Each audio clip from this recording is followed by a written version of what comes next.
So this is our question 5. Okay, so for this question, we need to find the critical points of some functions, and then we have to find the intervals where it's decreasing or increasing. And in the end, we have to use this information to find the local or absolute extreme values. Okay, if you still remember the definition for extreme values. Okay, don't worry, I'm gonna explain that later. So okay, just for part A, y equals to x plus 1 over x squared plus 1, right? Square plus 1. So find the critical points. So how to find the critical points? We just set the first derivative to be 0, right? So first we need to write down the derivative of this one. Once again, we're going to use the quotient rule. So this will be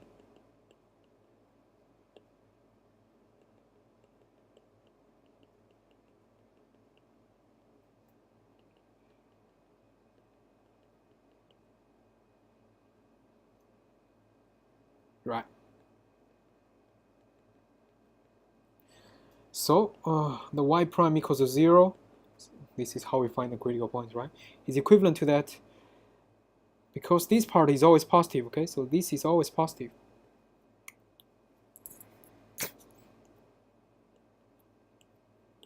So we just set the nominator to be 0.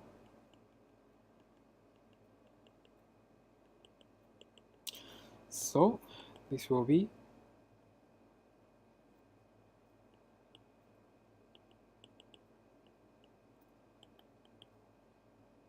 -1 plus or minus square root of 2.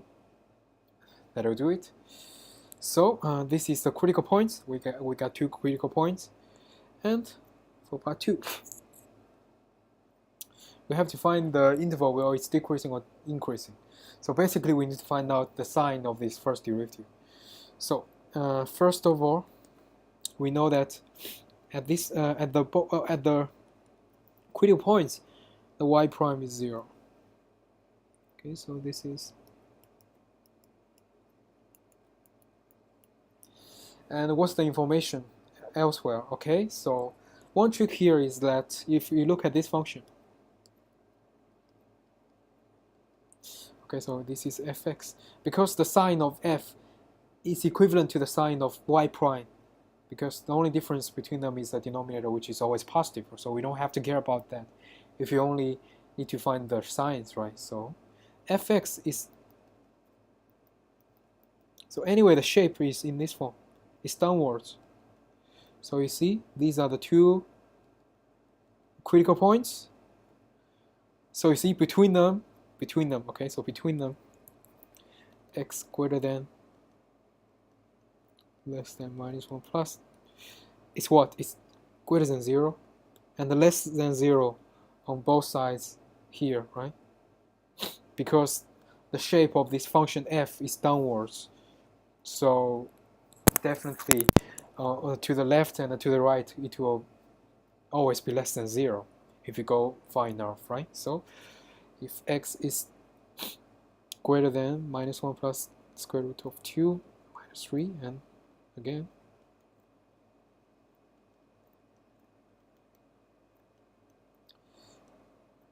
so we can wrap it up. Now you see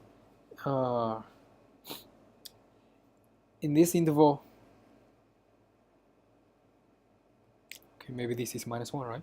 So x equals to -1. So it decreases in this interval, it decreases in this interval, and then of course this is a point, and then it goes up, and it's a point, and then it goes down. So the shape will more or less be like goes down, goes up, goes down, right? So we have 2 local points, local extreme. Let's see what's the question here. Okay, so the local maximum will be this point, right?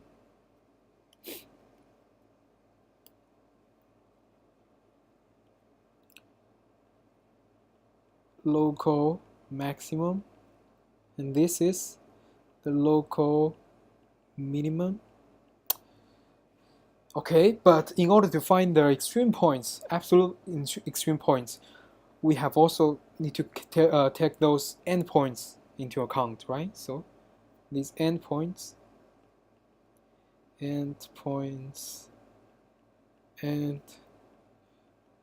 right? So if we do this in details, we have to calculate the values here. Let me see. So at the local minimum is achieved at what? At this point, which is -1 minus square root of 2. So y of -1 minus square root of 2, which is, you can just plug in, right?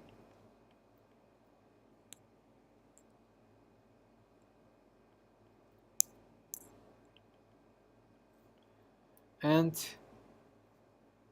okay, see, at the endpoints, definitely you can see the only possible absolute minimum is here, is at the right hand side, right?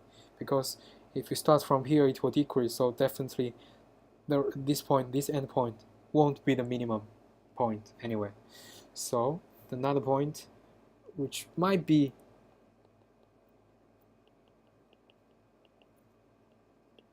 the minimum, is y3, y over 3, which is, once again, we just plug in, which will give us this one. And definitely, the minimum is achieved at this point because this is positive and this is less than 0. So there is no comparison between them, really. So again, this is for minimum, and this one is which is also absolute minimum. Okay, and for the local maximum, y minus 1 plus, it's what? It's 1 over, and again, the only, we have two endpoints here, and since this point is, or the right endpoint is it can only be a minimum, and the left endpoint can only be a maximum, right? So we just need to compare this one local maximum with the left endpoint, which is -3. So this will give us, right? So you can see this is greater than 0, this is less than 0. So for sure, the local maximum is actually indeed the absolute maximum, right? So which is also absolute maximum. So that will be it. Yeah, that will do it. Okay, so that's for part A. And you can follow these procedures for part B. So there is no big difference over there. So that'll be it. So let's go to question 6.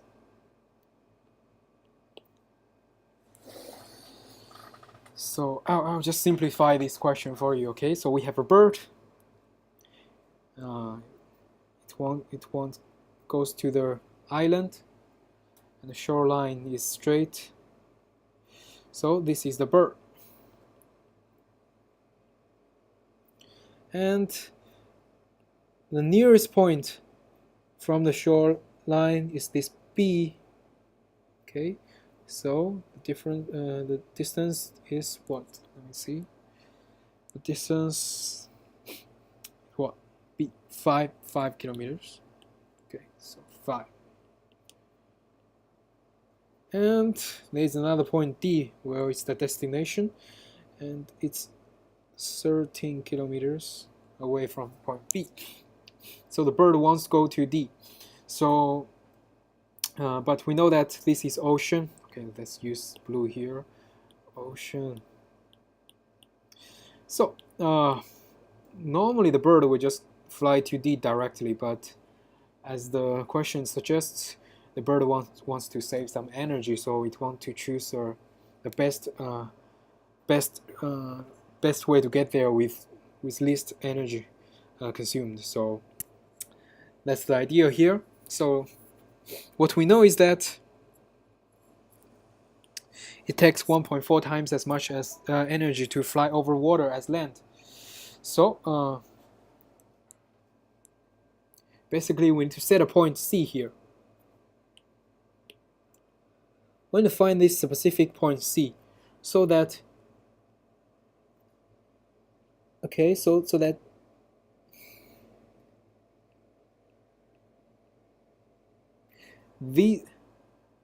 this way of flying back to D will cost least energy. Okay, so of course in this question we need to find the position of C such that the energy consumed will be a minimum, will be optimal, right? So apparently you will think of the critical point, right? We want to find just like in question 5, we need to find the absolute value. Not the absolute value. We want to find the extreme value. So one way to do this is just to calculate the derivative of this. So if we can express this, okay, let's see. We use y to denote the energy used, and x to denote the distance between B and C.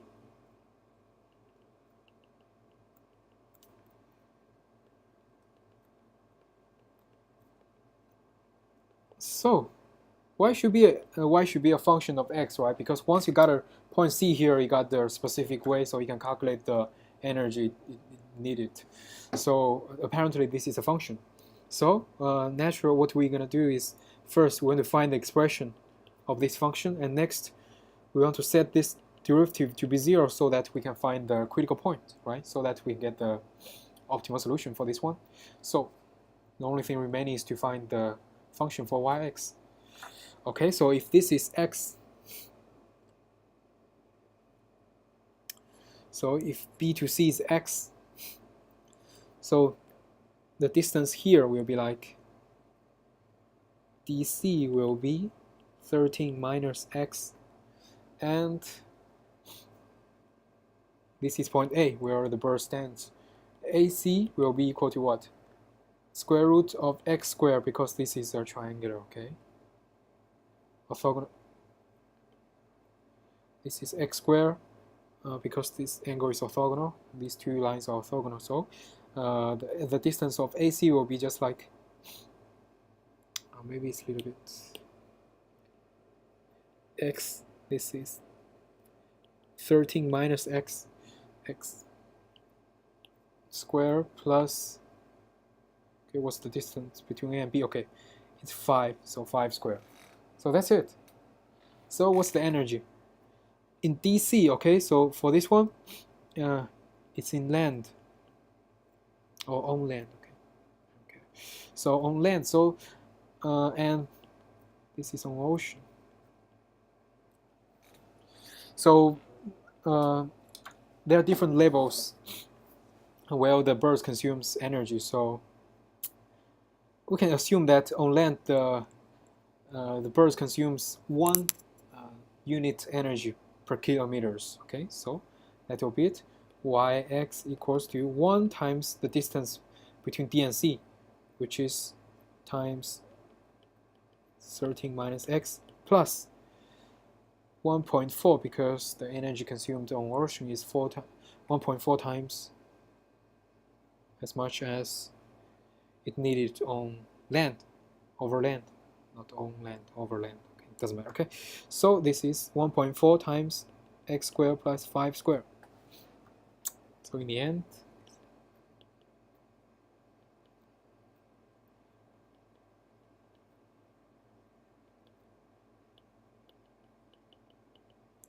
So we need to calculate the derivative of this one, which is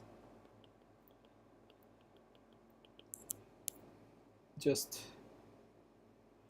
again, see here, it's -1 plus 1.4 because this is a constant, we leave it here. And for the next one, we have to use the chain rule. So it's 1/2.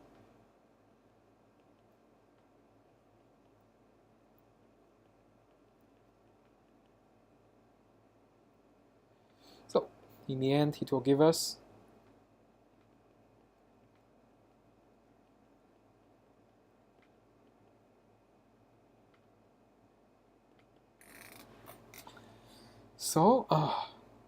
if we set this to be 0, it's equivalent to that.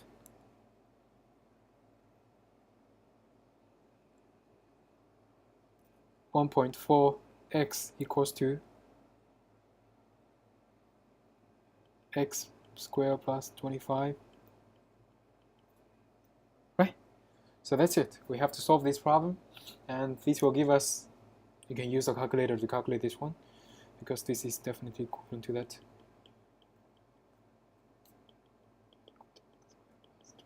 So it will give us x squared equals to what? Equals to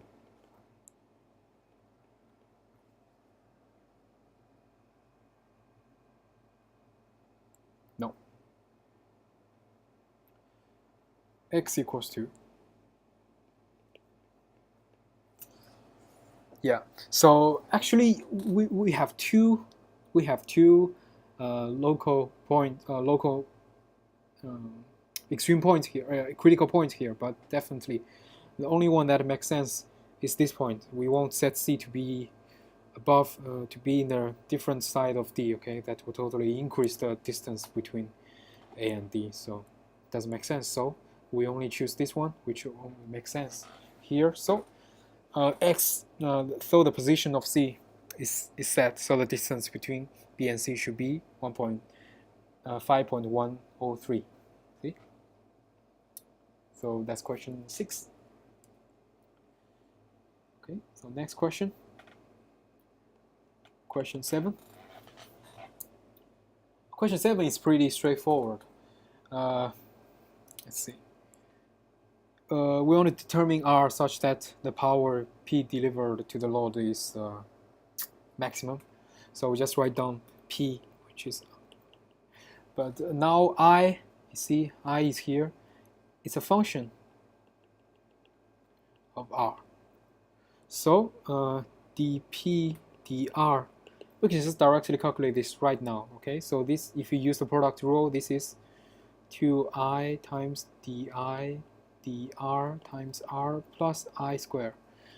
Okay, this is doable, but we don't recommend this one because the formula, the expression for I is not that complicated. We can just plug in the first place so that we don't have to apply this product rule and then chain rule, then everything. It makes sense, but it's complicated. So complicated. But this may work when the formula for I is really complicated. Then this one might simplify our calculation. But in our question, I is pretty simple. So we will directly plug in I in the first place. So what's I? It's E squared over times R. So you see, it's pretty straightforward. E is a constant, which is a voltage, so we leave it here. So this is the only part. So dP dr is equal to E squared. So here we have to use the quotient rule, which will give us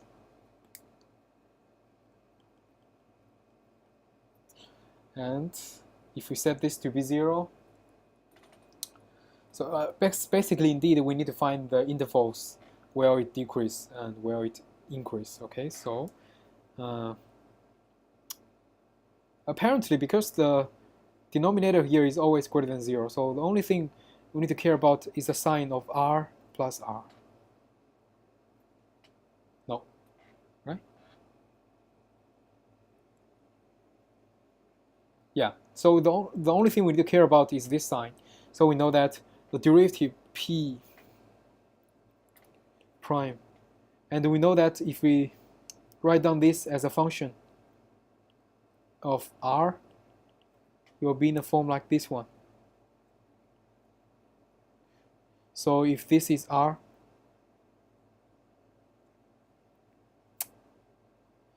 I'm not sure if you can follow me, but the shape of this function, the picture of this function is just a line here which goes downwards. So on the left hand side to the critical point is greater than 0, and to the right hand side it's less than 0. So p prime is greater than 0 if r is greater than or less than r, because the capital R is our variable here, okay? And it's less than 0 if capital R is greater than r. So definitely this will give us the maximum will be achieved at r.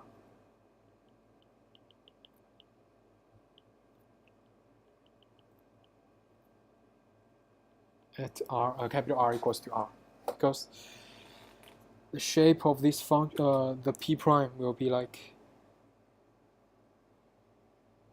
no, the shape of p will be like it.